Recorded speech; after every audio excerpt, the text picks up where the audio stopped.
E Agora, agora? agora sim. Agora deu certo, né? A gente tá aprendendo ainda a mexer com o Instagram, né?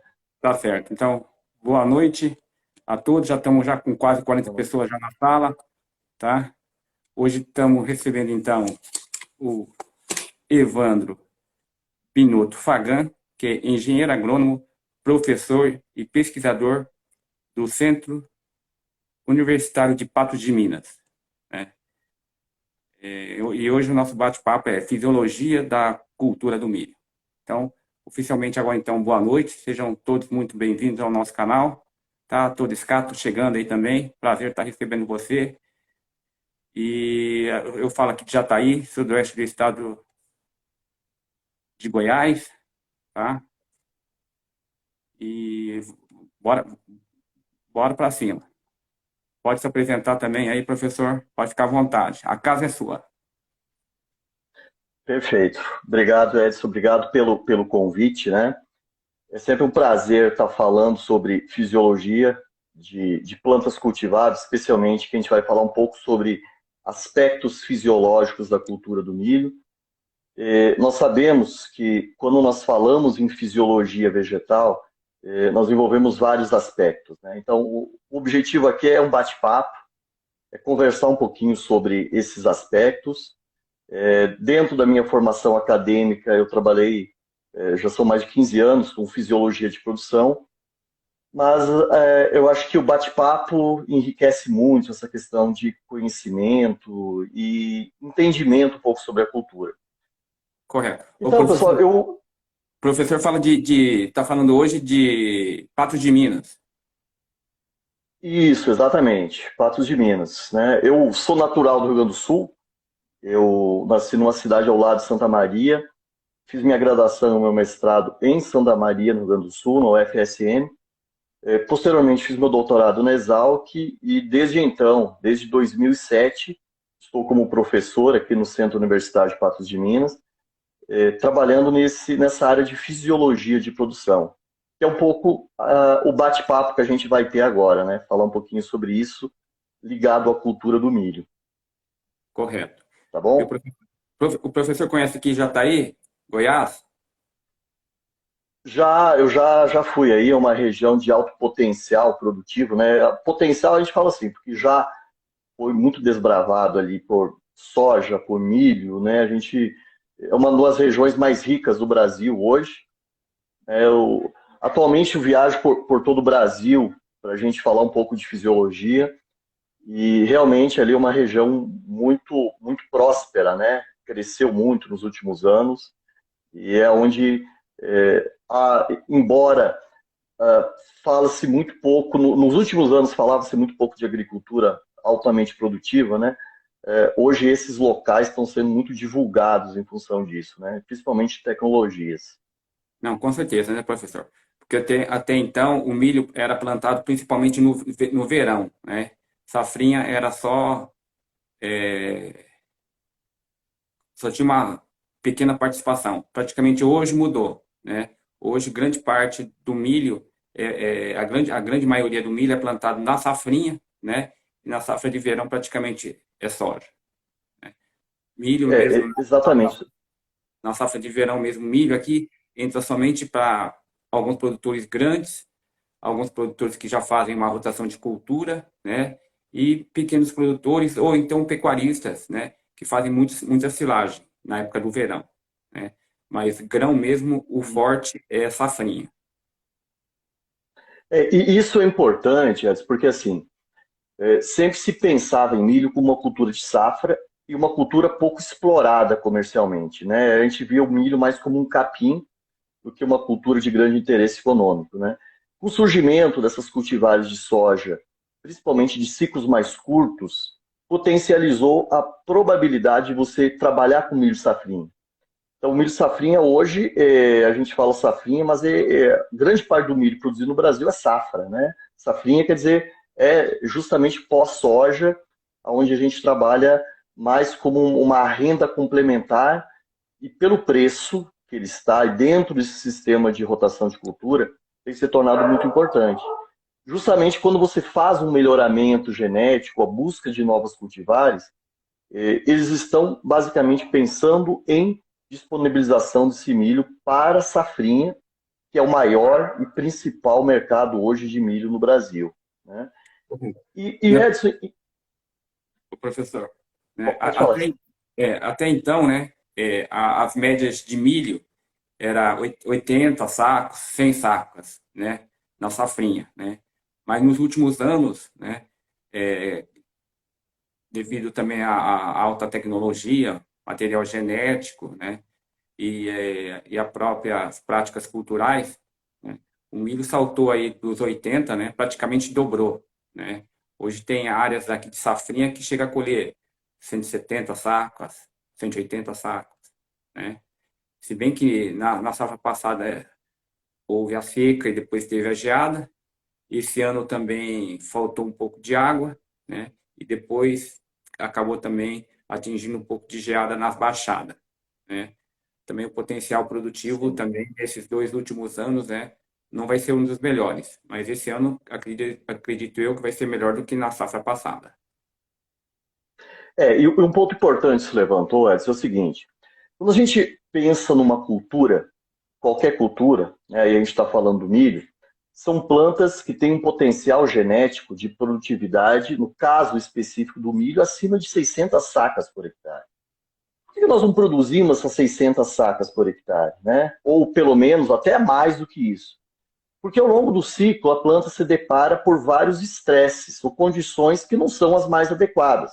Seja doença, seja praga, seja o problema de falta ou excesso de luz, falta ou excesso de água. E aí você colocou muito bem, né? Quando nós estamos trabalhando com safrinha, nós estamos diminuindo parte da energia que é essencial para essa fábrica, são as folhas em uma planta funcionar. Então, quando a gente pensa na produção de milho, você imagina que você sai com uma planta com um potencial de 600 sacas e você consegue atingir apenas 80, 90 ou, né, nesses casos mais promissores, 170, 180, quando você tem um dos fatores mais limitantes, supridos, que seria a água.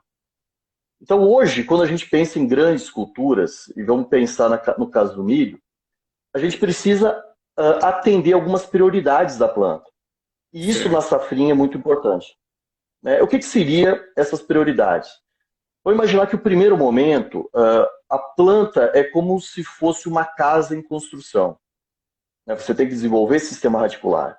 Então, essa planta que vai ser, essa cultura que vai ser implantada na safrinha, ela vem com um cultivo de soja, normalmente, e você precisa ter um solo com qualidade física, química e biológica.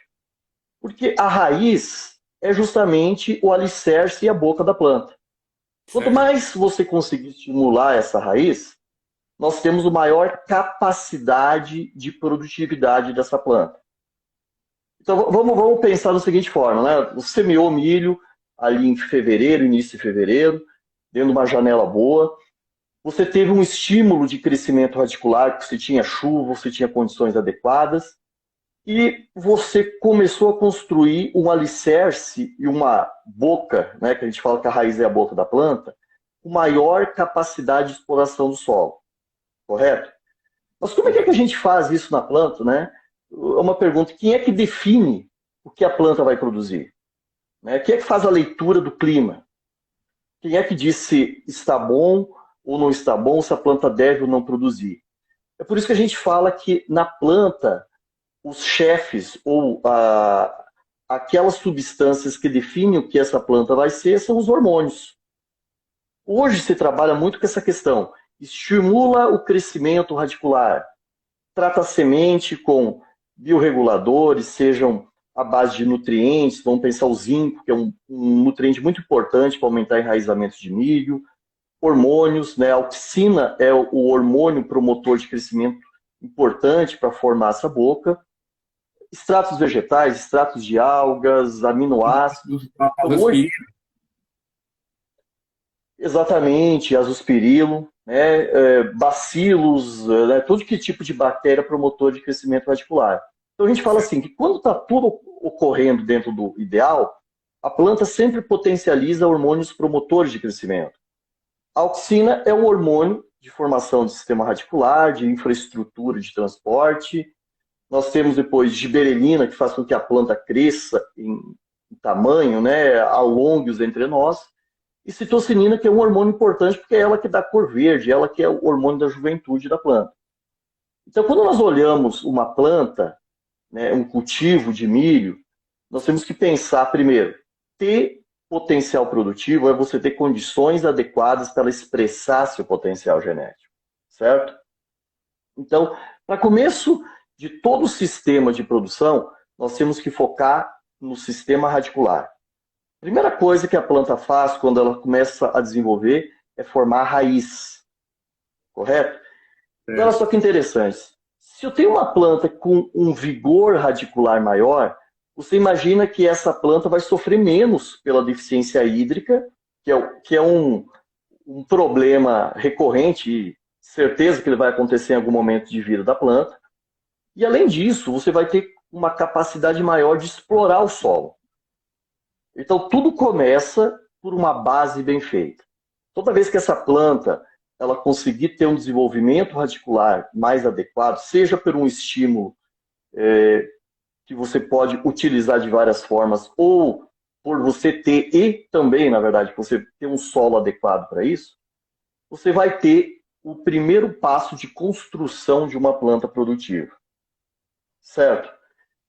Então, boca, raiz, quando você faz isso? Quando é que você pode estimular uma planta a crescer mais raiz? É justamente quando ela tem como prioridade desenvolvimento radicular. Que é ou no suco de semeadura, quando você usa o azospirilo, por exemplo, seja no tratamento de semente. Esse é o momento que você tem de focar no estímulo do desenvolvimento radicular. Beleza? Vamos imaginar o seguinte. Vamos imaginar que essa planta construiu, você estimulou a construção de um sistema radicular. Se a planta, eu estou comparando com uma casa, né? Eu construo um alicerce robusto, profundo, para depois eu construir os apartamentos, os prédios, a estrutura aérea dessa casa. Planta, mesma coisa. Quanto mais raiz essa planta conseguir produzir, maiores quantidades de um hormônio que induz justamente a produção de parte aérea, que é a citocinina. Então, olha só, o segredo para uma planta ter um vigor vegetativo maior é você ter uma raiz mais desenvolvida, uma raiz mais profunda. Lógico que eu estou considerando aqui que esse solo não tem problema químico, físico e biológico. Estou pensando pelo lado da planta, certo? O milho, ele funciona muito, muito parecido com os nossos avós, né? Os nossos avós, eles, provavelmente seus avós também faziam a mesma coisa, né? Construíam uma poupança, né? Você lá trabalhava, deixava aquele dinheirinho guardado, para quando tivesse alguma situação, sei lá, perda de uma safra, perda de dinheiro, ou alguém ficasse doente, você usa parte dessa poupança para esse auxílio. Como é que uma planta funciona? Uma planta de milho, quando ela está desenvolvendo a parte vegetativa, ela está definindo o que ela vai produzir. Número de folhas, número de espigas, tudo isso está sendo definido na fase vegetativa. E também ela está armazenando uma parte do açúcar que ela produz nos caules. Olha só, até 60% da produtividade do milho, ele é resultante do acúmulo de energia dessa poupança, que é o caule, que ela vai fazendo ao longo da sua vida vegetativa. Certo? Mas hoje a gente gasta muito dinheiro com plantas para exatamente evitar que ela consuma essa energia. Quer dizer, eu preciso manter a saúde de uma planta. E principalmente das fábricas. Quando eu falo para você, Edson, o que é a fábrica de uma planta? A gente fica pensando, se a boca, a raiz, as fábricas, os parques industriais dessa planta são as folhas. Então você imagina uma folha, um parque industrial. Se você olhar as nervuras dessa folha, é como se fosse um sistema de rodovias que levam a água e o nutriente e distribuem para a folha. E ao mesmo tempo, por ser uma fábrica, o que ela produz, uma parte ela consome e outra parte ela direciona para crescimento, para produção, para armazenamento. Então, o milho tem um ponto importante. O milho, ele tem a fotossíntese que acontece nessas folhas como fábricas extremamente eficientes. Imagina, então, que essa fábrica, a folha é um parque industrial, as células são pequenos prédios, e dentro desses prédios nós temos usinas fotovoltaicas. O que é uma usina fotovoltaica, né? Se você passar pela cidade de Jataí, você vai ver várias casas com placas solares sobre o telhado. Certo. Que é isso? Na verdade, a gente está colhendo a energia do sol, transformando isso em energia elétrica. Perfeito? E essa energia elétrica, normalmente, nós mandamos para a rede, gerando créditos para a gente. A planta faz uma coisa muito parecida. Então, dentro dessas fábricas que são as células, as usinas fotovoltaicas são os cloroplastos. O que eles fazem? Eles coletam a energia do sol, transformam isso em energia que depois vira açúcar, por meio desse processo tão importante que é a fotossíntese. Para isso tudo funcionar, eu preciso do gás carbônico, que a planta filtra da atmosfera, água e luz. Então, quanto mais verde for uma planta, qual é a primeira impressão que nós temos de uma planta verde? Uma planta produtiva. Olha, as folhas estão verdes, quer dizer, essa planta está com um vigor bom, essa planta vai produzir muito. Então, você imagina que você passa pelas casas na cidade de Jataí ou de Patos de Minas, está cheio de placa fotovoltaica. São folhas verdes. Quanto mais verde forem as folhas, significa que mais clorofila, mais cloroplastos existem, maior vai ser a captação de luz. E uma grande importância no milho, que o milho é como se fosse um carro turbinado. Ele tem um sistema que a produção desse açúcar ele chega a dobrar quando eu comparo com uma planta de soja. Então, para o milho, essa fábrica ela tem um turno de funcionamento, para todas as plantas, na verdade, do início da manhã até o final da tarde. Imagina que as fábricas, as folhas abrem início da manhã e finalizam no final da tarde, certo? Devido à luminosidade, né, professor? Isso. Então eu tenho luz no início da manhã, quando acaba a luz, essas fábricas deixam de funcionar. Só que tem um ponto importante ali, olha só. Como são fábricas extremamente eficientes, você imagina uma fábrica produzindo muito, mas o transporte não consegue dar fluxo para tudo que ela produz. Certo. O que acontece? Dentro dessa fábrica tem um armazém onde fica estocado parte disso. Certo? Então, por que, por exemplo, Jataí produz muito milho? Deixa eu fazer um questionamento aqui. Qual que é a altitude que vocês têm aí? Na média, 800 metros. 800 metros. Então, vamos lá. Quando nós falamos em altitude, eu estou falando assim, quanto maior a altitude, nós temos noites mais frias, não é isso? Sim. Ô, professor, tem uma pergunta aqui que está perguntando se o milho é planta C3 ou C4. Perfeito. Então, vamos entrar nesse ponto. Vamos lá. Então, imagina que essa planta produziu esse açúcar que foi estocado, à noite ele é distribuído. Quer dizer, parte do açúcar acumulou durante o dia, ele é distribuído à noite para esses órgãos. Certo. Quanto à pergunta do colega, o que é uma planta C3 e uma planta C4? Uma planta C4 é uma planta que tem um sistema de enriquecimento dessas fábricas, que é o caso do milho. Milho, cana-de-açúcar são plantas C4. O que isso significa? Que essas plantas são muito mais eficientes no uso do nitrogênio. Nas horas mais quentes do dia, quando os estômagos, que são essas válvulas que regulam a entrada de CO2 e perda de água, eles não fecham completamente, sim parcialmente. E por causa dessas condições, essa planta não perde energia nas horas mais quentes. Existe um mecanismo na planta que nós chamamos de fotorrespiração. Quando a temperatura aumenta muito nas horas mais quentes do dia, essas fábricas elas diminuem a eficiência e o sistema que capta CO2, que é por meio de uma enzima chamada rubisco, ela passa a capturar também oxigênio. Planta C3, no caso da soja, do algodão, do café, eles fazem isso. No caso do milho, não, ele tem um sistema que evita esse processo. Então, a atividade fotossintética, essa produção, essa atividade dessas fábricas, ela chega a dobrar quando comparado a uma planta de soja que é C3. C3 é a sigla que significa primeiro composto estável formado após a fixação de CO2, possui 3 carbonos.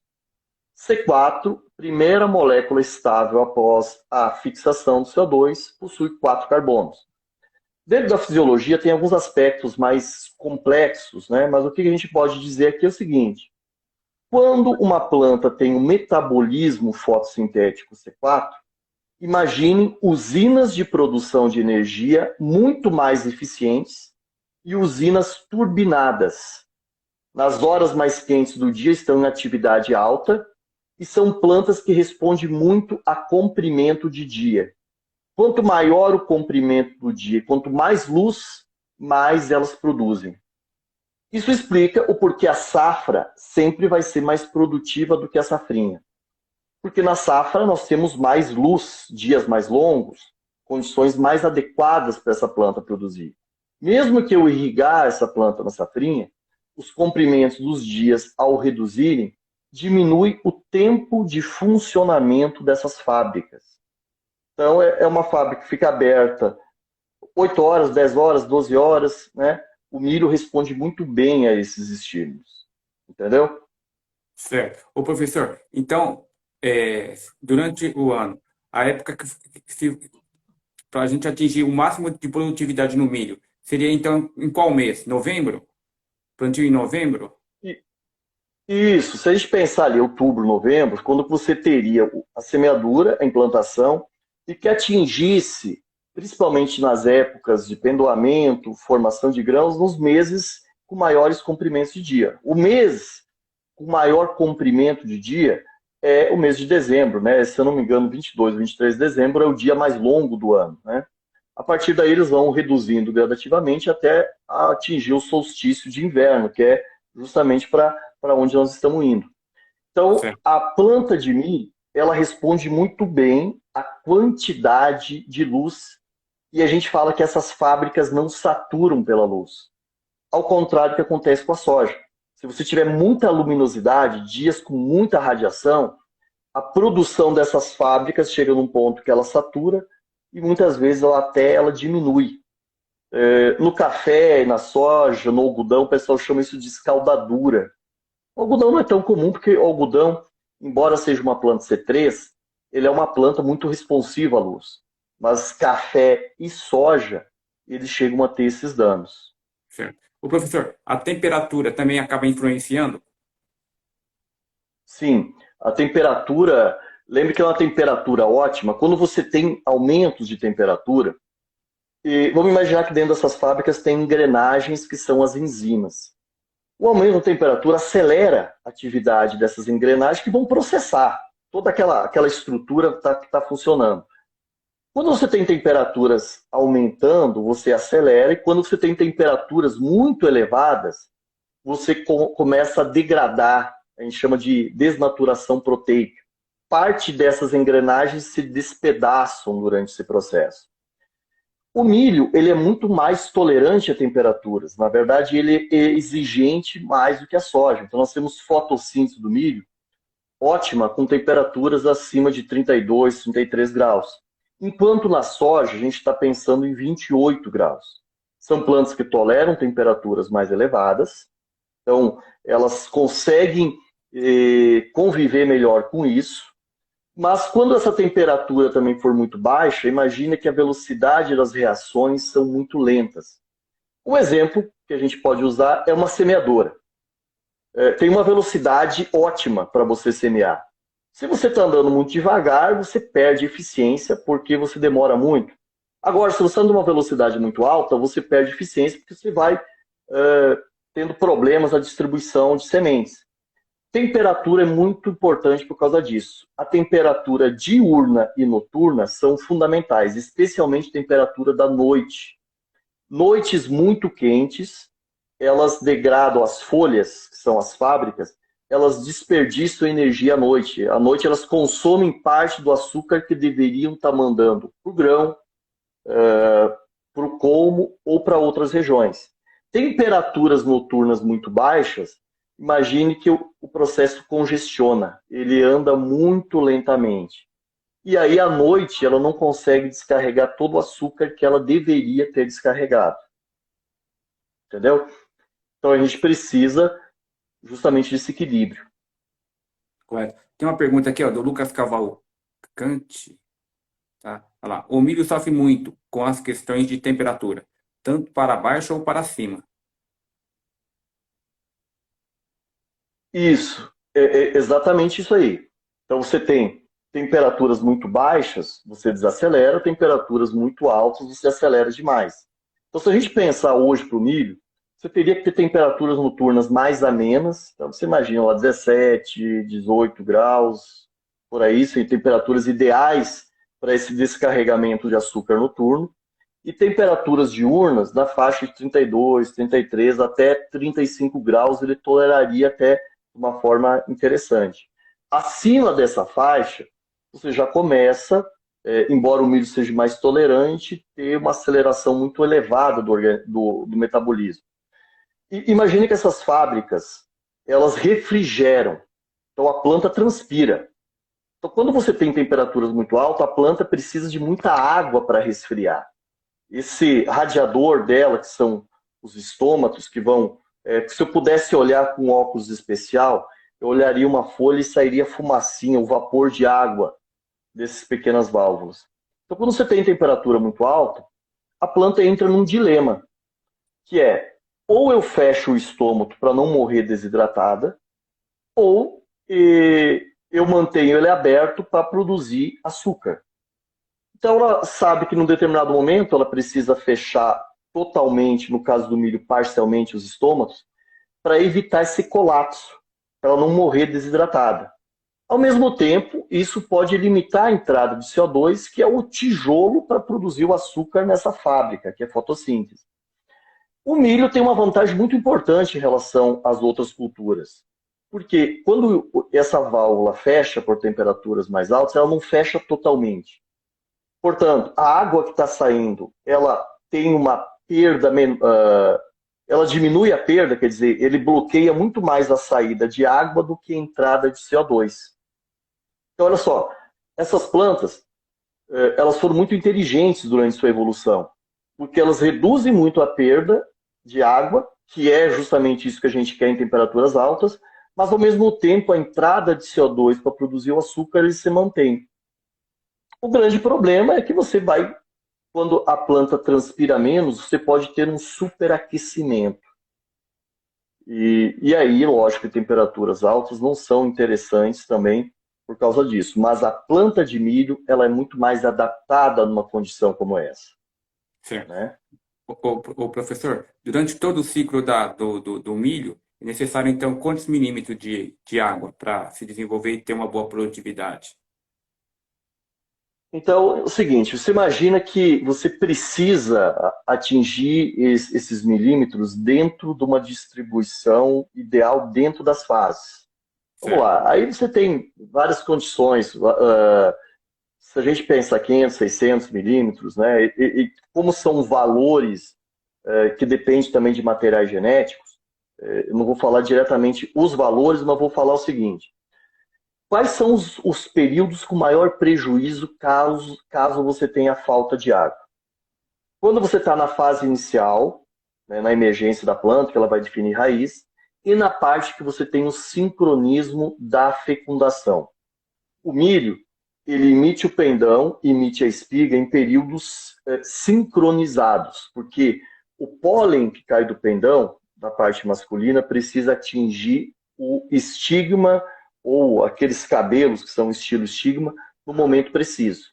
Certo. Então, a quantidade de chuva, a quantidade de água, ela é importante, mas se ela não for distribuída, especialmente nessas fases críticas, quando eu falo crítica, principalmente florescimento, do pendoamento ao início de formação da boneca e enchimento.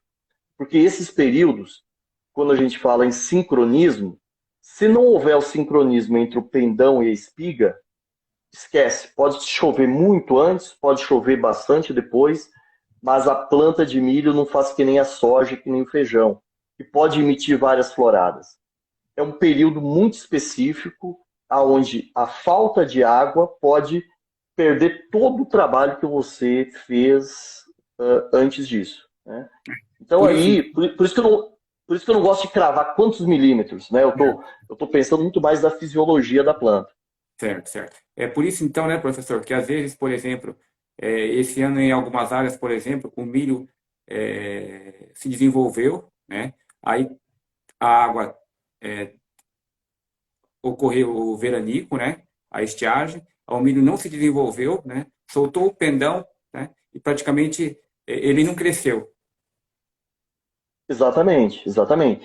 Porque o que acontece? Quando você tem estresse hídrico associado à temperatura, a planta passa pela fase juvenil, que é aquela fase que ela não vai produzir pendão, que ela passa um período para desenvolver estrutura vegetativa para suportar o que vem depois, que é o crescimento reprodutivo. Quando você tem esse estresse, a planta entende o seguinte, que ela está numa condição que ela precisa produzir o mais rapidamente seus descendentes. Ela não interessa para ela quantidade, ela quer manter alguém, algum sobrevivente dessa condição de estresse. Então ela vai antecipando fases.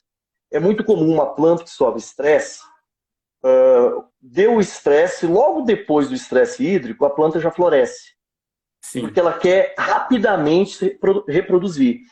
E isso é explicado dentro da fisiologia, que já se descobriu que a deficiência hídrica ativa uma rota de florescimento. É como se essa planta, novamente, entendesse que se não rapidamente produzir seus descendentes, ela vai morrer sem deixar ninguém para trás, sem deixar ninguém, nenhum um representante seu. Problema, o dessincronismo.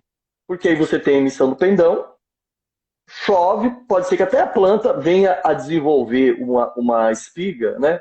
Mas como você não tem pólen, você não vai ter fecundação. Esse dessincronismo é que causa aquilo que a gente fala. Na soja, ela se vira, ela pode produzir uma outra florada, ela tem a autofecundação, é uma planta cleistogâmica, né? Se autofecunda com a flor fechada, mas o milho não. O milho depende desse sincronismo. É onde você pode produzir 200 sacos, ao mesmo tempo você não pode produzir nada. É quando você perde isso. E a seca é o principal problema que nós temos, né? Deu seca, produziu pendão, já pode passar a máquina que essa planta aí dificilmente vai produzir. exatamente, exatamente. Até a gente fala muito para os produtores, né? Quando, por exemplo, dá uma seca na soja, aí depois volta a chover, ainda consegue colher, tem alguma produtividade, mas o milho não, né? Se der a seca, soltou o pendão e não ou soltou a espiga, vai colher muito pouco, né? Ou praticamente perca é muito grande. Exatamente. A soja, ela tem essa grande vantagem, né? É uma planta que, por produzir, por ter a capacidade de induzir várias floradas, é uma adaptação interessante, porque se a gente for pensar, olhar para o café e para a soja, imagina que isso é uma adaptação interessantíssima. Se ela concentrar toda a flor no mesmo momento, a possibilidade de ela não produzir nada é maior. Deu um estresse naquela semana, todas as flores abortam, essa planta não vai conseguir mais produzir, né? Produzir grãos. Agora, se ela distribuir isso ao longo do tempo, pode até ter estresse. Deu estresse aqui, ela perdeu a florada, mas ela vai emitir outras floradas. O café, a gente reclama muito disso, pessoal. A gente fala assim, ó, pô, por que o café tem várias floradas, depois o grão fica. Quando eu vou colher, eu vou ter grão maduro, vou ter grão cereja, grão verde. Mas Diversas olha fases. pelo lado da planta. Olha pelo lado da planta. Ela faz isso justamente para evitar que ela coloque todos os ovos numa única cesta, né? Não é isso? Os nossos avós também falavam assim, sempre mantenha o pé em duas pedras, não em uma só, né? Porque se essa afundar, né, você cai. Então você tem que tentar se apoiar em várias coisas. E a planta, ao fazer isso, ela amplia a possibilidade de produção. E no caso do milho, nós temos justamente esse problema. Nós temos um período muito curto, que é onde a gente não pode se dar o luxo de ter estresse. Quem tem irrigação, ok. Agora, e se der vários dias nublados? Você não tem perda também? E você tiver algum outro problema ali, chove demais, lava muito pólen, ou você aplicou um glifosato atrasado, um herbicida atrasado ali, e deu alguns danos. A gente teve algumas áreas do Mato Grosso que houve uma aplicação tardia de glifosato entre V8 a V12 e teve grandes problemas de polinização. Certo. Professor, e Então, no pode caso falar. de aplicação de fungicida, né? Normalmente faz com óleo, né? É, realmente tem essa interferência na granação? Tem, ó, todo óleo, especialmente mineral, você tem compostos à base de enxofre. Então, quando você tem uma aplicação do óleo, você tem uma facilitação de absorção pelas células. A folha, ela tem uma camada muito importante de proteção, que é a cutícula. Então, quando nós Certo, usamos um adjuvante, e lá estão associados os óleos, é como se você facilitasse a penetração por essa cutícula. Essa cutícula, para a planta, ela é um importante bloqueador de desidratação. Evita que ela desidrate nas horas mais quentes, os períodos de maior insolação. Só que ao mesmo tempo que ela evita que a água saia, ela também evita que a água entre.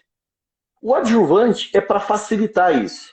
E dentro desses adjuvantes, os próprios óleos minerais, eles podem causar a degradação ou causar algumas toxidez ou danos em estruturas de parede, estruturas de membrana. E isso não deixa de ser um estresse que a planta vai sofrer. Quando você tem doses muito elevadas de óleo, a gente tem até aqueles bronzeamentos sobre a folha, que são altas concentrações que se depositam sobre essas estruturas de células epidérmicas ou células de parênquima que são ali dentro. certo. Professor, os óleos vegetais é menos agressivo? A tendência, sim, né? A gente não pode bater que serão sempre menos agressivos, mas o óleo vegetal, por ele estar, por ser uma estrutura conhecida pela planta, ela absorve e utiliza de uma forma mais adequada. É mais fácil para ela lidar com isso. Ou utilizar pela planta não significa que ele vai ser mais eficiente em absorção de produtos que têm óleo vegetal. Pode ser que o óleo mineral que esteja usando tenha uma toxidez menor e facilite essa entrada. Tudo que for vegetal, ou que for similar ou igual ao que a planta produz, a reutilização pelo sistema dela é muito mais tranquilo. Quando você tem alguma coisa fora, e aí o problema do óleo mineral está muito mais em compostos que têm um enxofre. E Certo, aí você pode ter esses danos. Então, a tendência é isso, pelas próprias propriedades desses óleos. correto. Porque anteriormente as aplicações de fungicida eram feitas com o pendão, né? Hoje, a grande parte, praticamente 100%, a gente solta as aplicações no pré-pendoamento. Exatamente. Porque o que a gente está pensando, né? Olha só, quando a gente está falando em estresse, o que é o estresse para uma planta? Se os prédios que nós falamos, né, dessa grande usina de produção, essa grande estrutura de produção, eles são as células, quando você tem um estresse, é como se você tivesse destruição de parte dessas estruturas celulares. E aí o que acontece? Toda vez que você estressa uma planta, seja por uma aplicação de um produto ou por algum evento climático, ela produz muito lixo tóxico. O lixo tóxico para a célula chama-se radical livre. Na grande maioria são espécies reativas de oxigênio. É o que nos envelhece e também o que envelhece a planta. O problema é que esses radicais livres, eles aumentam a produção de hormônios inibidores de crescimento.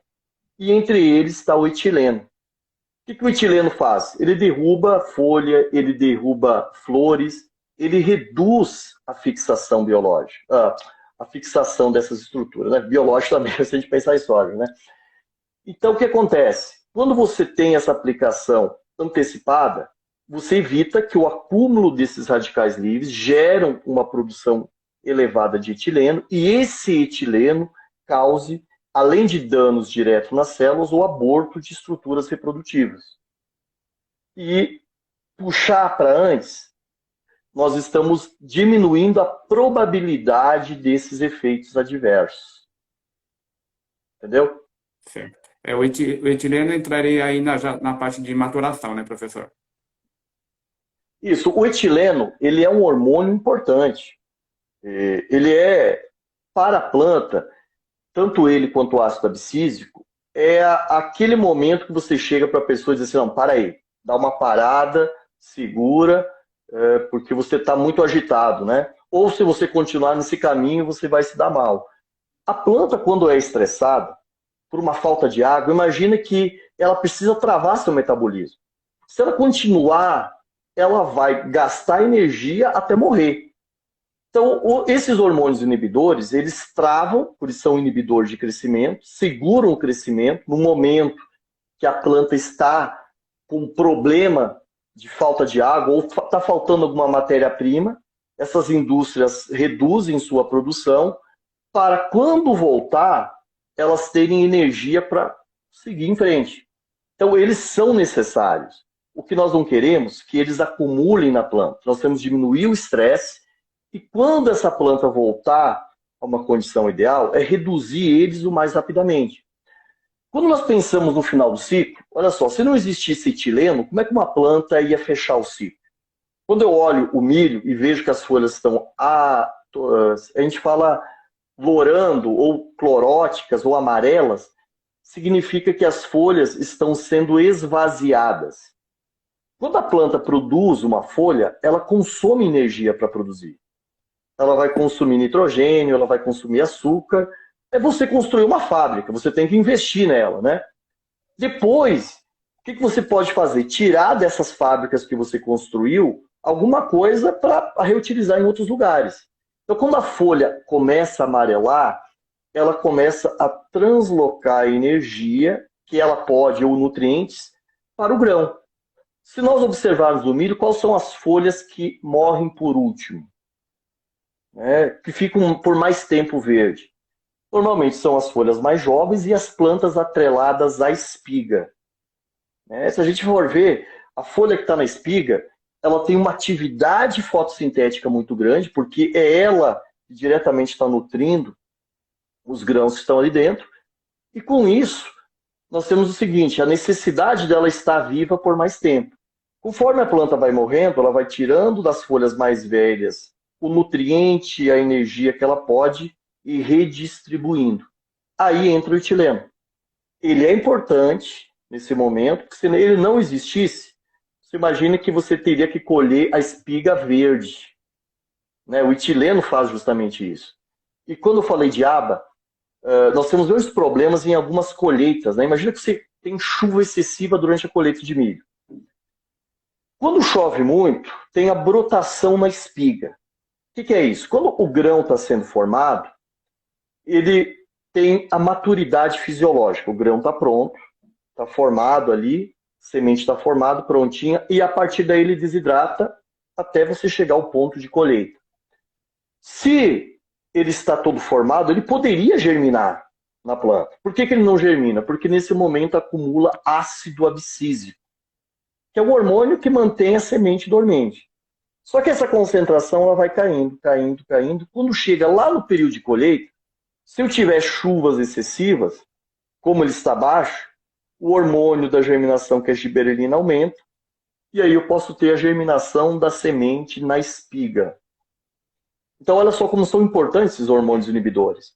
Se eles não existissem, como que a planta ia manter uma semente, o termo aí não seria dormente, quiescente, parada até chegar o momento correto que você vai fazer a semeadura, Certo. Ô, professor, então, por exemplo, deu para entender então que a folha mais importante da planta do milho é a planta, é a folha próxima à espiga. Quando a gente fala mais importante, a gente fala assim, a que mais contribui para a formação. Formação. As folhas baixas, a formação do grão ali, né, que compõe a espiga. Quando eu falo em folha bacheira, a folha do bacheiro é a folha que nutre a boca da planta, a raiz. Se você tem uma perda de folha de bacheiro muito precoce, você deixa de alimentar a raiz, que ela precisa ser alimentada por essas folhas, e por isso, o que vai acontecer? Essa planta vai morrer precocemente. Então, hoje, um dos fundamentos que a gente fala em produção de milho é manutenção de folha de bacheira verde. Então, assim, diretamente, quando eu olho para a produção, eu digo, pô, mas a folha mais importante é da espiga. Ok, é aquela que nutre o grão diretamente. Mas para ela se manter viva e para a planta se manter viva, eu preciso manter a estrutura da raiz funcionando. Então, a folha do bacheiro contribui para a alimentação dessa boca da planta, para nutrir a boca, que é a raiz, e essa boca é o que leva, o que absorve e transporta depois, né, distribui para toda a planta nutrientes. É justamente por isso que a gente fala que a importância direta é da folha próxima à espiga. Indiretas são de outras folhas que estão acima ou abaixo. Tá, correto. Eu vi o professor, há umas 2 semanas atrás, deu uma geada aqui na região, né? Atingindo só mais as baixadas, né?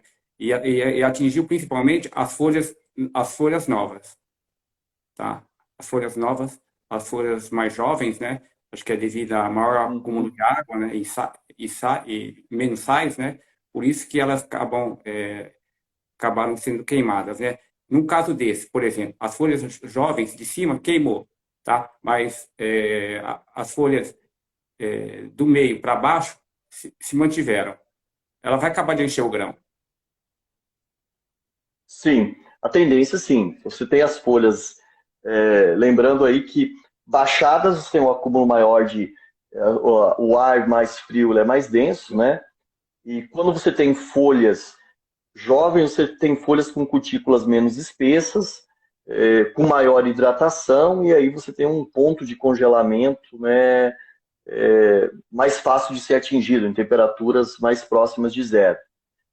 Realmente, o que você, nesse momento, é extremamente importante preservar as folhas mais próximas da espiga. A folha da espiga, ela produz tanto açúcar, se você vê alguém pegando espiga de milho para fazer lá uma Pamonha? pamonha ou para comer o milho, você vai Sim, ver uns dias depois, essa folha da espiga ela fica roxa. sim, Por que essa folha da espiga fica roxa? É porque ela produz tanto açúcar que quando você tira o dreno prioritário dela, esse açúcar acumula em concentrações altas e ele começa a travar toda essa maquinaria fisiológica, principalmente essas fábricas de produção. E a partir daí a planta usa esse açúcar em excesso para formar como se fosse uma camada protetora, que é um pigmento chamado de antocianina, que deixa a planta roxa. Isso mostra que como é intensa essa atividade fotossintética dessas folhas.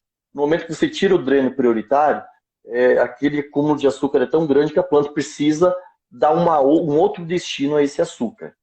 correto. Então, as perdas maiores seriam justamente se estivesse dando nessas folhas. Certo, correto.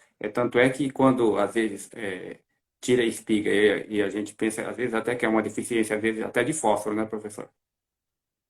Exatamente. Porque a deficiência de fósforo, ela causa, a consequência, né, é a mesma. Causas são diferentes. O que é a causa? A falta de fósforo reduz a transferência de açúcar de dentro do cloroplasto, que são as usinas, para fora. Quando isso acontece, o açúcar acumula, vira antocianina, mesma coisa.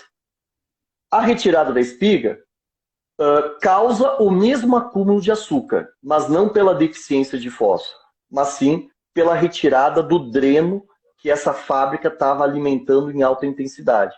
Como o agente que estava consumindo isso é retirado, né, o consumidor diminui, o produtor abarrota seus estoques, e aí isso se torna um problema. Né? Tá certo. O professor, eu vi um artigo, né, por exemplo, para diminuir o impacto da geada, fazer umas aplicações de potássio foliar. O professor já viu alguma coisa a respeito disso? Toda vez que a gente fizer nutrientes, macronutrientes via folha, você pode ter um efeito interessante em plantas. Potássio ele é muito importante como um osmorregulador. O potássio é aquela pessoa que vai na festa, imagina um artista que ele chega num lugar que todo mundo rodeia ele, né? O potássio faz isso com a água. Quando ele chega ali, a água fica muito próxima a ele, então ele ajuda a segurar muito a água, tanto para deficiência hídrica como para estresse por principalmente baixas temperaturas, né, que causariam um sistema similar. Mas veja bem, quando você faz uma aplicação foliar de um macronutriente, você não está nutrindo a planta, você está estimulando a planta. Né? E isso aí vem bem a calhar com o momento que a gente está. Né? Se vocês estão em casa agora sentindo um cheiro da janta, isso vai causar um estímulo para você ir lá jantar. Ou se for a mesma coisa, né? Se a gente pegar aqui o exemplo, né? Imagina uma xícara de café, sentir o cheiro. O cheiro te estimula a tomar o café, mas não vai matar a sua vontade. Pelo contrário. Então, quando você aplica isso via folha, um potássio, um fósforo, magnésio, nós já observamos isso em planta, que aumenta o fluxo de açúcar para a raiz. E se tiver esse nutriente no solo, a planta aumenta o processo de absorção. Até tem casos que falam que 1 quilo aplicado via folha equivale a 15 quilos. Quer dizer, 15 quilos de estímulo que ela pegou para absorver via solo. Se não tiver o nutriente via solo, tudo que você fizer via folha em macronutriente é perda de dinheiro. Então, sentiu o cheiro do café?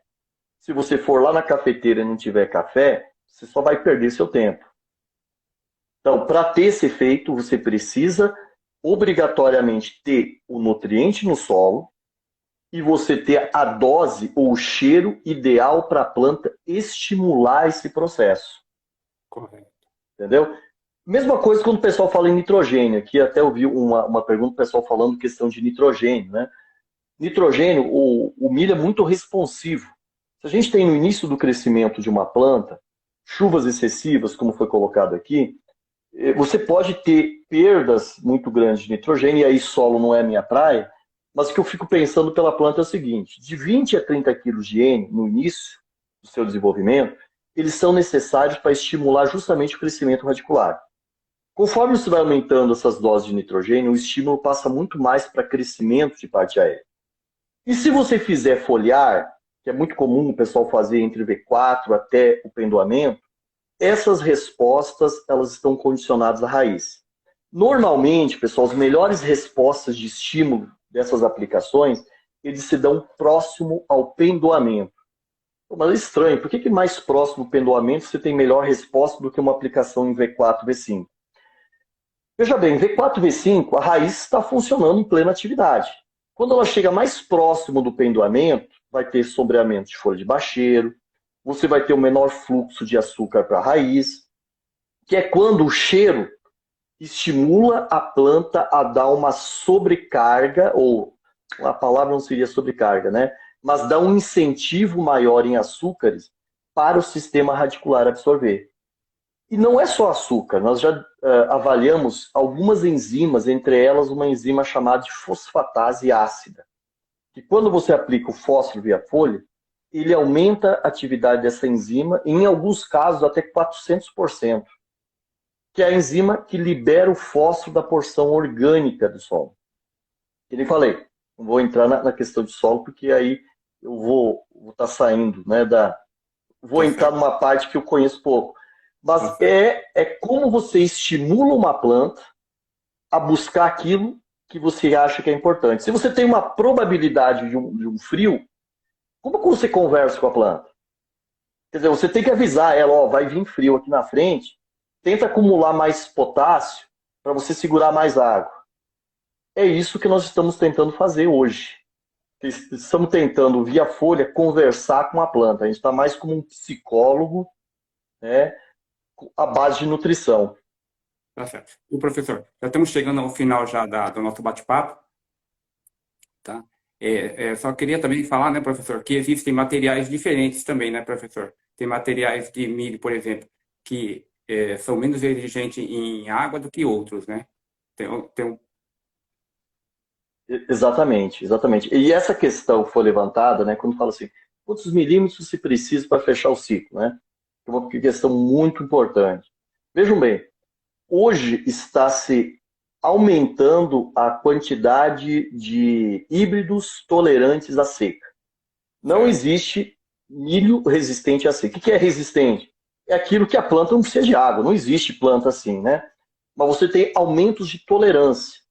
Então, o que é a tendência? Que você tenha cultivares com sistema radicular mais agressivo, com curvatura de folhas que permitam uma melhor distribuição de luz, e aí uma eficiência dessa planta como um todo ser melhor, melhor dobramento foliar, que isso vai melhorar essa capacidade de produzir com mais eficiência. E a questão principal, ao meu ver, pessoal, quando a gente fala em quantidade de água, se você tiver 500 milímetros, 600 milímetros, sei lá, 1000 milímetros, não vai dizer se você vai ser produtivo, não. Desde que essa chuva ela tem que ser distribuída nos momentos necessários. Você pode até ter uma quantidade pouca, mas se ela for distribuída nos momentos mais adequados para a planta, você consegue produzir muito mais. Muito bem. Professor, muito obrigado aí, tá de parabéns, até pela sua didática, né? As relações que o professor falou aí, né? Muito interessante, né? Deu para guardar bem, né? Sobre os telhados, as usinas fotovoltaicas, né? A didática do professor, muita gente elogiando o professor aí pela didática, né? Tá de parabéns, tá? Passou um recado muito bom para nós aí, né? E a gente entendendo um pouco mais de milho, tá bom? Professor Evandro Fagan, muito obrigado aí por estar participando conosco, tá? Um abraço. Eu que agradeço, pessoal. Um abraço e vamos nos falando sempre. Troca de informações é muito importante, tá bom? Isso, tá bom? Então, a todos, então, tenham uma boa noite e até a próxima. Obrigado, professor. Até Boa mais. noite, até a próxima. Até mais.